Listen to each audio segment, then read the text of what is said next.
I came home early from my girls' trip to surprise my husband and overheard him on the phone. Marriage is a complete nightmare, bro. I wake up every day regretting my decision. If it wasn't for her family's money, I'd be gone already. We had just celebrated our 3-year anniversary.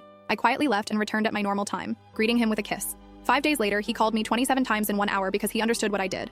So, I don't even know where to begin with this. My hands are literally shaking as I type this out on my phone. I've deleted and rewritten this post like 7 times already. Everyone's asleep in the house and I'm just sitting here in the bathroom with the shower running so Connor doesn't hear me crying. Connor and I have been married for 3 years. He always seemed so genuine compared to the guys I usually met through my family's social circles. My family has money. Not like crazy rich, but comfortable enough that I've never worried about bills. Connor comes from a middle-class background. We renewed our vows last weekend at this small ceremony with just our closest friends and family. He literally cried reading his vows to me, y'all. Cried. Said I was the best thing that ever happened to him. Anyway, I was on a girls' trip to Nashville with my 3 besties from college. We've been planning it for months.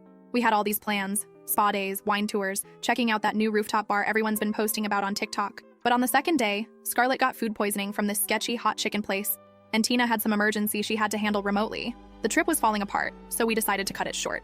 I thought, hey, perfect opportunity to surprise Connor. He's always saying how much he misses me when I'm gone, always texting me those wish you were here selfies from our couch with his sad puppy eyes. So I took an early flight back, stopped to pick up his favorite nachos from this hole-in-the-wall place near our house, and some craft beer he's been obsessed with lately. I was so excited to surprise him. I had this whole image in my head of his face lighting up when he saw me. I came in through the garage using my code so I could really surprise him. Our house has this weird layout where you can't see into the living room from the entryway.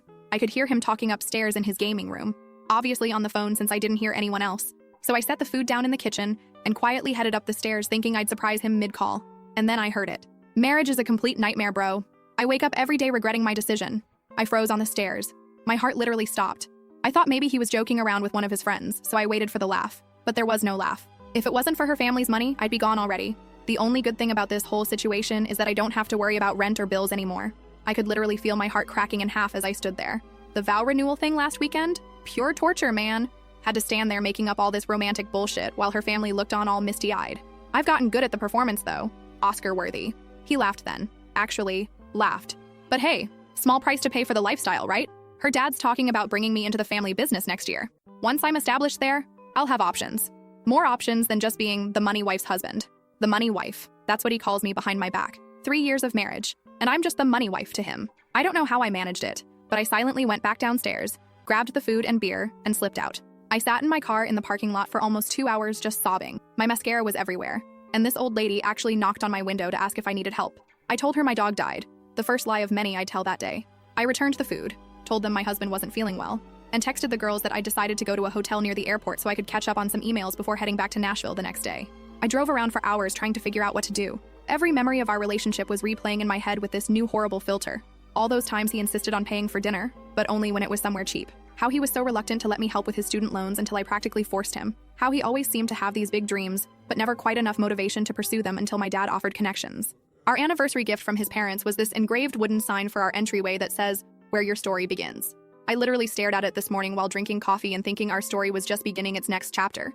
But it turns out our story was actually just a financial transaction for Connor. I decided to go back to Nashville.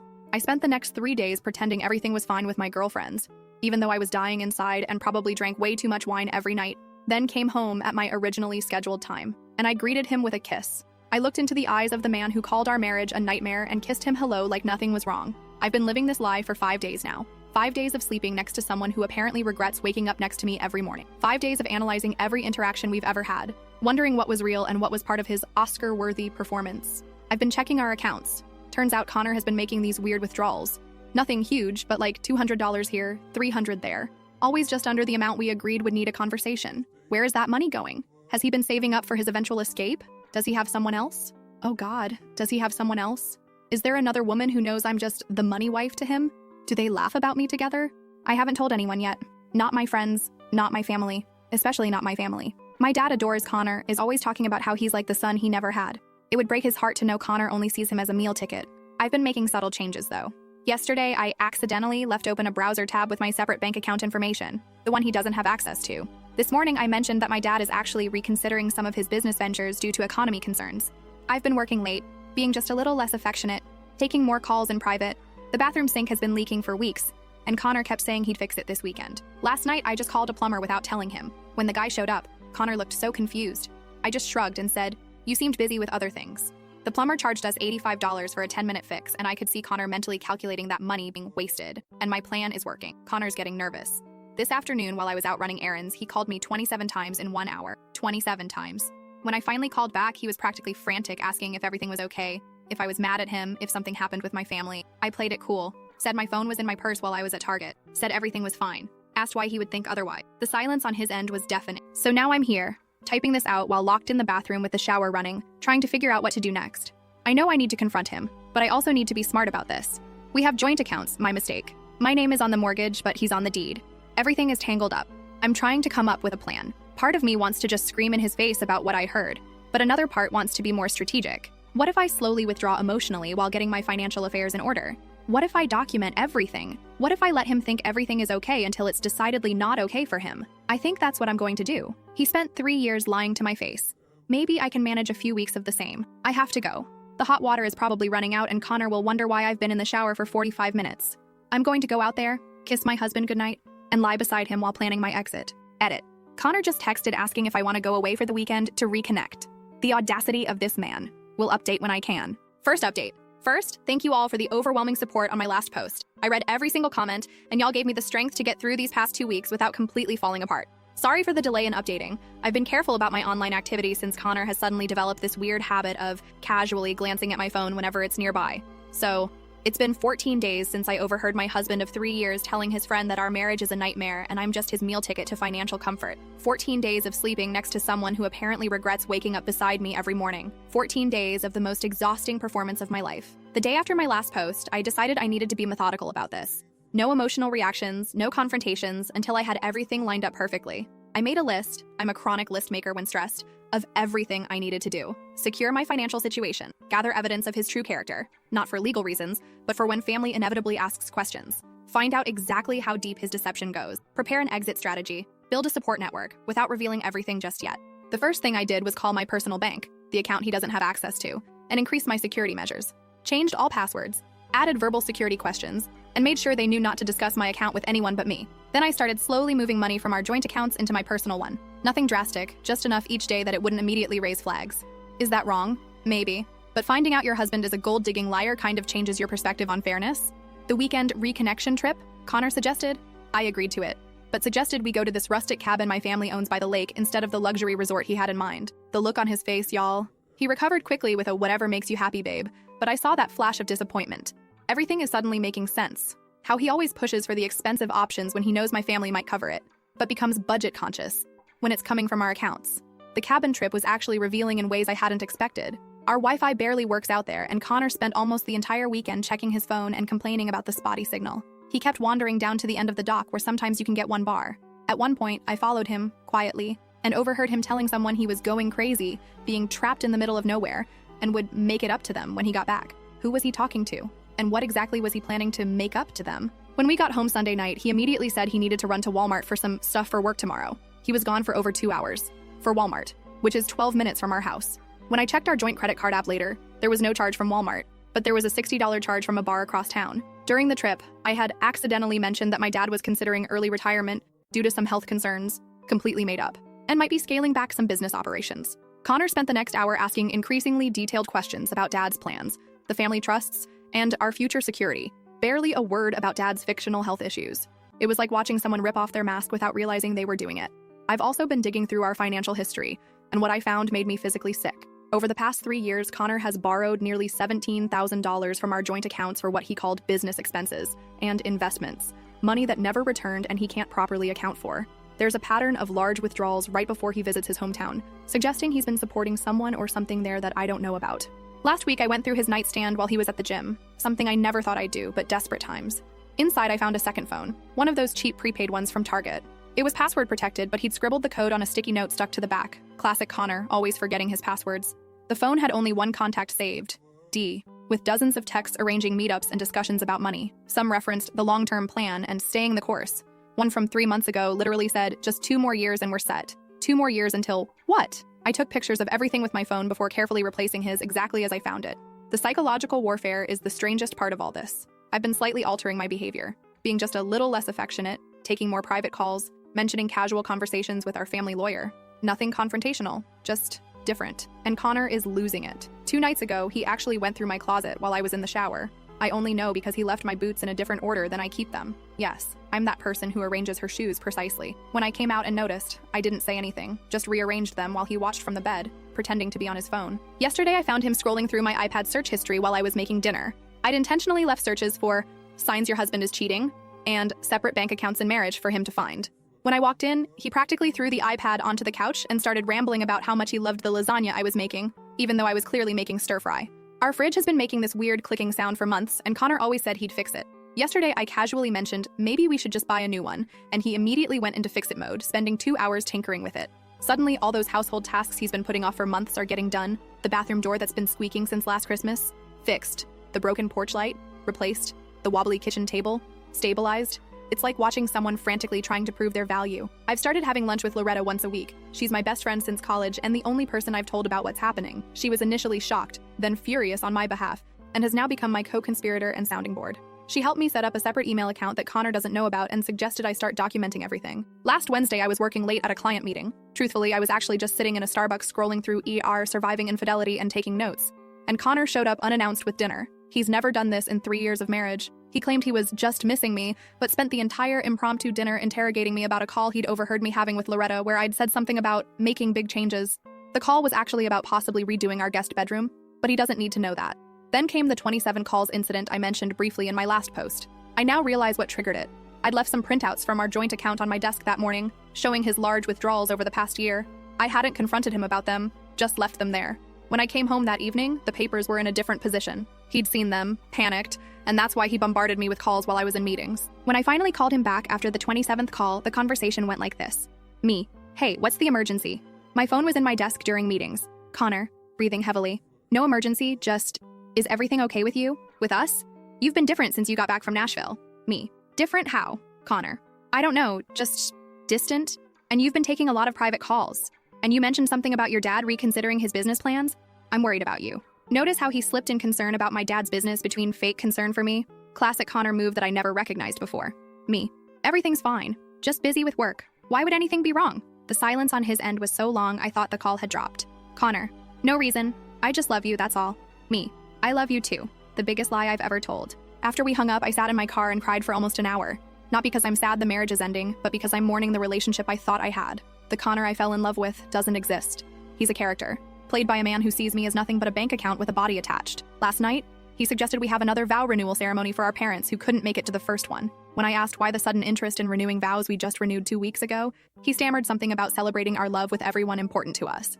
Translation: he's panicking about his gravy train derailing and wants to cement his position with my family. I smiled and said maybe next year. The relief on his face was palpable. What he doesn't know is that I've already spoken to a lawyer. Not our family lawyer, but someone recommended by Loretta who doesn't run in our social circles. I have an appointment next week to discuss my options. I've documented the financial discrepancies. I've secured my most important personal documents and irreplaceable family heirlooms by taking them to my friend's house for a photo shoot for her Instagram. Another lie, but hey, I learned from the master. The weirdest thing happened this morning. I was getting ready for work and Connor came up behind me in the bathroom, hugged me, and started crying. Actually crying. Said he felt like he was losing me and didn't know why. For a split second, I almost broke down and confronted him right there. But then I remembered the conversation I overheard, remembered him laughing about his Oscar-worthy performance. And I just patted his arm and told him everything was fine, just busy at work. His tears dried up remarkably quickly when I mentioned I might have to postpone our trip to New York next month. The one where we were supposed to stay in that 5-star hotel his Instagram influencer friend recommended. Funny how his emotional crisis evaporated at the mention of a luxury experience potentially slipping away. The confrontation is coming. I'm almost ready. But I want him to sweat a little more, to feel the ground shifting under his feet without understanding why. I want him to experience just a fraction of the uncertainty and betrayal I've been feeling. Is that petty? Maybe. But when someone shatters your entire reality, I think you're entitled to a little pettiness. Edit. To those asking if we have kids, thankfully no. Connor always had just one more thing he wanted to accomplish before starting a family. I now realize that one more thing was establishing himself enough to leave with half my assets. Edit 2. Connor just texted asking if we can have dinner at my parents' house this weekend. Says he misses them. I bet he does. Second update. Hey y'all, it's been about a month since my last update, and so much has happened. First, thank you for all your support and advice. I've read every comment, even the ones questioning my methods. Trust me, I've questioned them myself every step of the way. So, picking up where we left off. After discovering Connor had been secretly siphoning money from our accounts and only staying with me for my family connections, I spent weeks quietly gathering information and preparing my exit strategy. I was planning to confront him after I had absolutely everything in order, but life had other plans. Remember that dinner at my parents' house Connor was so eager to have? We went last weekend and it was enlightening. Connor was in full charm mode, complimenting my mom's new curtains, asking my dad detailed questions about his golf game, even offering to help my sister set up her new Sonos system. To anyone watching, he was the perfect son-in-law. But now that I knew what to look for, I could see the calculation behind every interaction. During dinner, Connor casually mentioned he'd been researching investment properties in my parents' neighborhood. My dad, bless him, immediately started talking about how property values in their area were expected to rise 20% in the next 5 years. Connor's eyes actually lit up. I'm not exaggerating. It was like watching a slot machine hit the jackpot. That night after we got home, I found him on our iPad looking at properties way above our price range. When I asked how we could possibly afford them, he smiled and said my dad had mentioned helping with the down payment. My dad had said nothing of the sort. The next morning, I had my meeting with the lawyer Loretta recommended. She was amazing, direct, supportive, and thorough. She helped me understand exactly what I was entitled to and what Connor might try to claim. The good news?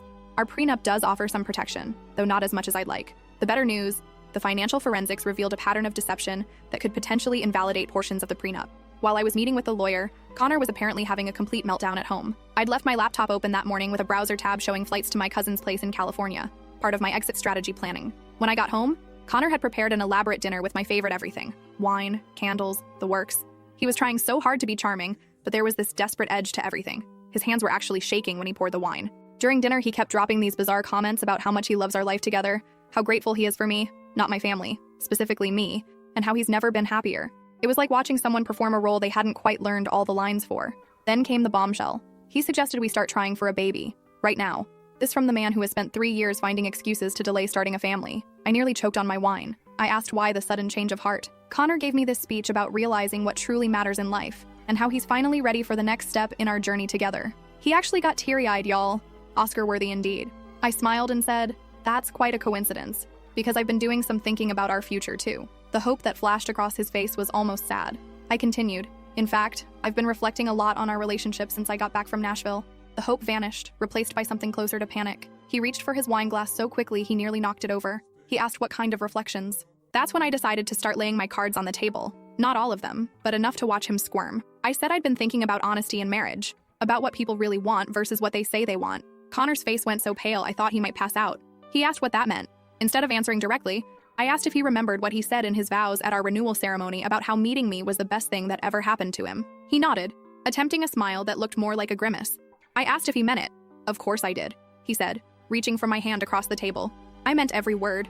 I pulled my hand away slowly. "That's interesting, because I could have sworn I heard you tell Danny that the vow renewal was pure torture, and that you had to make up romantic bullshit while my family looked on." The color drained from his face completely. His mouth opened and closed several times, but no sound came out. When he finally tried to speak, I continued, "Or maybe I misheard. Maybe you didn't call our marriage a nightmare and say you wake up regretting your decision every day. Maybe I imagined the part where you said the only good thing about our relationship is my family's money." Connor knocked over his wine glass then, sending red wine cascading across our white tablecloth. He didn't even move to clean it up. He just stared at me with this expression of pure horror. When he asked when I heard it, I told him, "When I came home early from Nashville to surprise you." "Surprise? Baby, you completely misunderstood," he started, his voice taking on that soothing tone he uses when he thinks I'm being emotional. "I was just venting to Danny about a rough patch. Everyone says things they don't mean when they're frustrated." "A rough patch?" I repeated. "Interesting. And which part was the misunderstanding? The part where you called me the money wife? Or the part where you said you're only sticking around until you're established enough to have options?" His face went from pale to gray. He clearly hadn't realized how much I'd heard. He stammered that it was taken completely out of context. "Then please, Connor, explain the context where telling your friend our marriage is a nightmare and you're only with me for financial gain makes sense." He couldn't, of course. Instead, he switched tactics, going from denial to tearful apology in seconds flat. He claimed he'd been going through a personal crisis when I overheard him, that he didn't mean any of it, that he loved me more than anything. I just sat there watching this performance with new eyes. All the things I used to find sincere, the tender glances, the earnest declarations, the vulnerable moments, now looked like carefully calculated moves in a long con. "Are you leaving me?" he finally asked. "I haven't decided yet," I lied. Of course I had decided, but he didn't need to know that yet. What followed was 2 weeks of the most exhausting emotional manipulation I've ever experienced. Connor pulled out all the stops. He sent flowers to my office every day with increasingly desperate notes. He contacted my parents claiming he was worried about my sudden change in behavior. He suggested couples therapy, rich coming from someone who thought our marriage was a nightmare. He even reached out to Loretta trying to get her to talk some sense into me. The most telling part? During his campaign to save our marriage, he never once mentioned my family's financial situation. It was like he was carefully avoiding the very thing that had motivated him all along. Meanwhile, I continued executing my plan. I moved the remaining funds from our joint accounts into my secured personal accounts. I spoke with my family's financial advisor to ensure Connor couldn't access any family assets. I packed essentials and irreplaceable items and moved them to a storage unit Connor doesn't know about. I also had a private conversation with my parents, which was one of the hardest things I've ever done. My dad has always thought of Connor as the son he never had, and my mom adored him for, supposedly, making me happy. Telling them that their beloved son-in-law was a fraud who only wanted their money and connections nearly broke them. Dad wanted to confront Connor immediately, but I convinced them to follow my lead for just a little longer. The dishwasher broke down 3 days ago. Perfect timing, right? Connor immediately volunteered to call someone to fix it, which was unusual since he normally complains about repair costs. I said we should just buy a new one, and he agreed without even asking about the price. He's desperately trying to appear unconcerned about money now.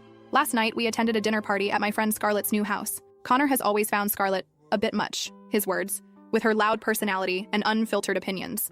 But last night, he was hanging on her every word, laughing at all her jokes, even complimenting her TikTok dance videos that he's previously called embarrassing at her age. Halfway through dinner, Scarlett's boyfriend Lucas, who knows nothing about my situation, casually mentioned a news story about a guy who had scammed his wealthy wife for years. Everyone laughed about what an idiot the man was to think he could get away with it.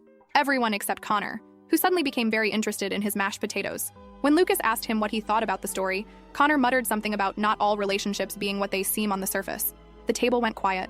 I could feel Scarlett looking at me, confused by the sudden tension. I just smiled and asked her to pass the salt. On the drive home, Connor was unusually quiet. When we pulled into our garage, he turned to me with this desperate look and asked if everything was really okay between us.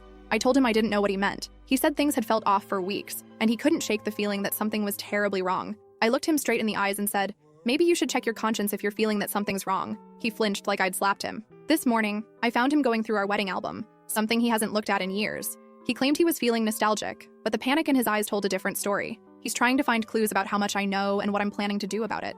I've scheduled a meeting with my parents and our family financial advisor for tomorrow. Connor thinks it's about some routine trust matter, but it's actually to formally remove him as a beneficiary from several accounts and to discuss the implications of our upcoming divorce. I've already warned my parents to act normal until after the meeting. I'm not even angry anymore. I'm just tired. Tired of the performance, tired of watching him scramble to maintain his facade, tired of pretending I don't know our entire marriage has been a business transaction to him. Tonight, Connor suggested we take a second honeymoon to reconnect. He showed me pictures of this ridiculously expensive resort in Bali on his phone, talking about infinity pools and private beaches. The old me would have been thrilled. The new me just wondered how much of my family's money he was planning to spend on this last-ditch effort.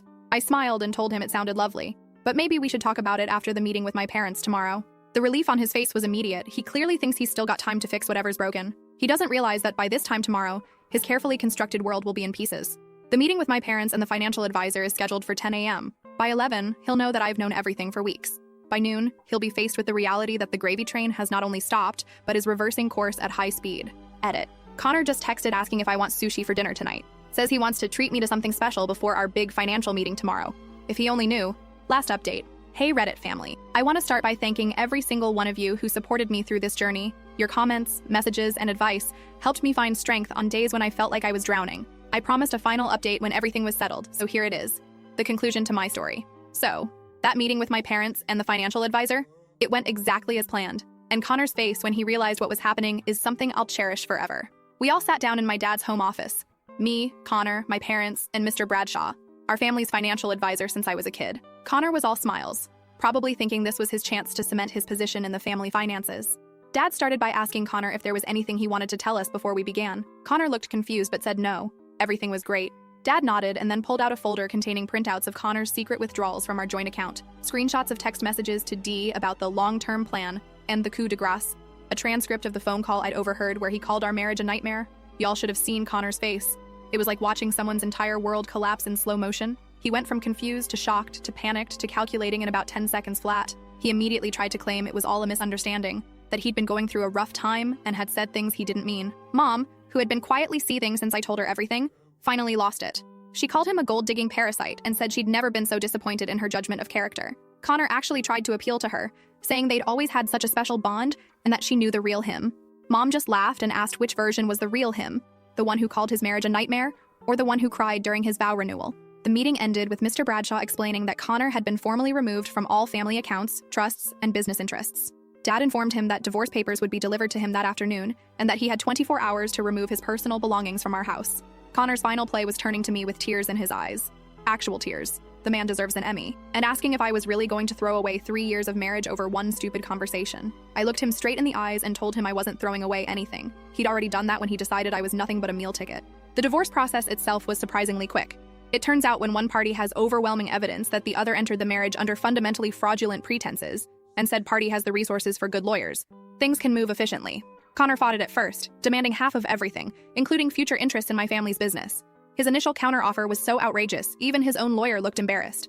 But his position weakened considerably when my team presented the evidence. The unexplained withdrawals, the hidden accounts we'd discovered, and most damning of all, the recordings of him admitting he'd married me for financial gain. In the end, he walked away with significantly less than he'd hoped for, though still more than he deserved in my opinion. The most satisfying moment came during our final mediation session. Connor's lawyer brought up his significant contributions to building my career and supporting my family's business interests. My attorney simply played the recording of Connor telling Danny that being my husband was his meal ticket and referring to me as the money wife. The look on Connor's face when he realized his own words had destroyed his leverage was priceless. Beyond the legal proceedings, these 6 months have been a roller coaster.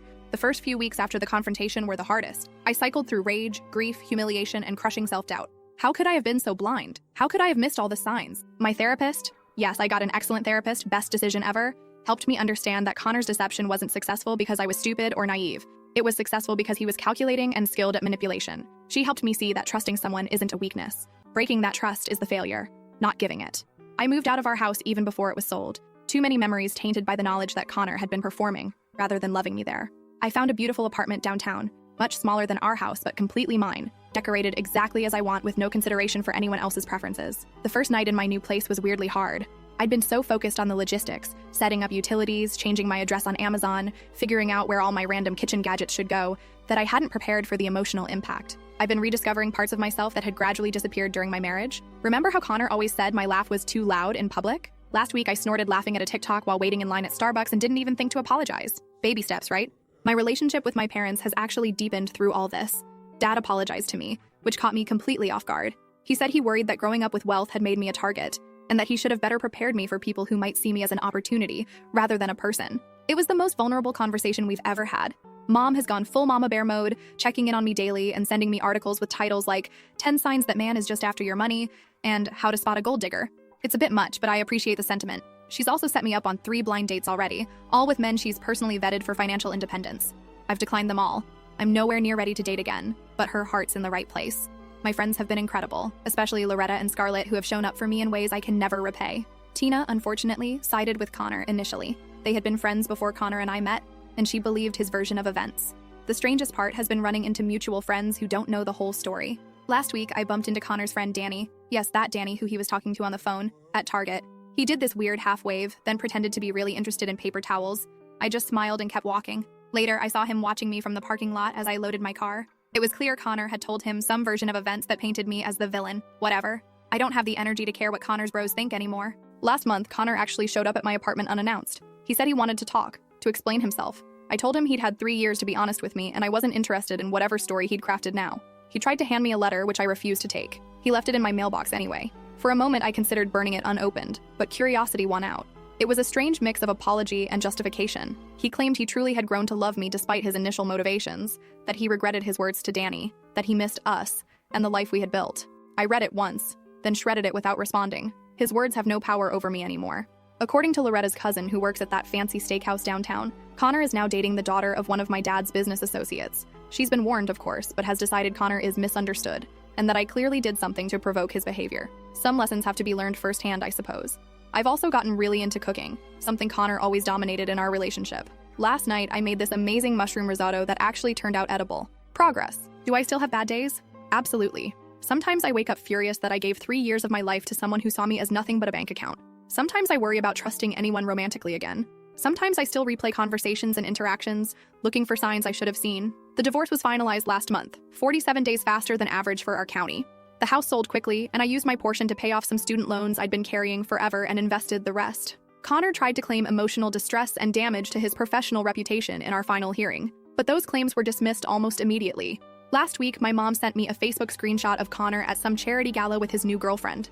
My first reaction wasn't jealousy or anger, it was relief. Relief that he's someone else's problem now. Relief that I don't have to wonder if every smile, every kind word, every gesture of affection is part of some elaborate performance designed to access my family's money. The money wife is dead.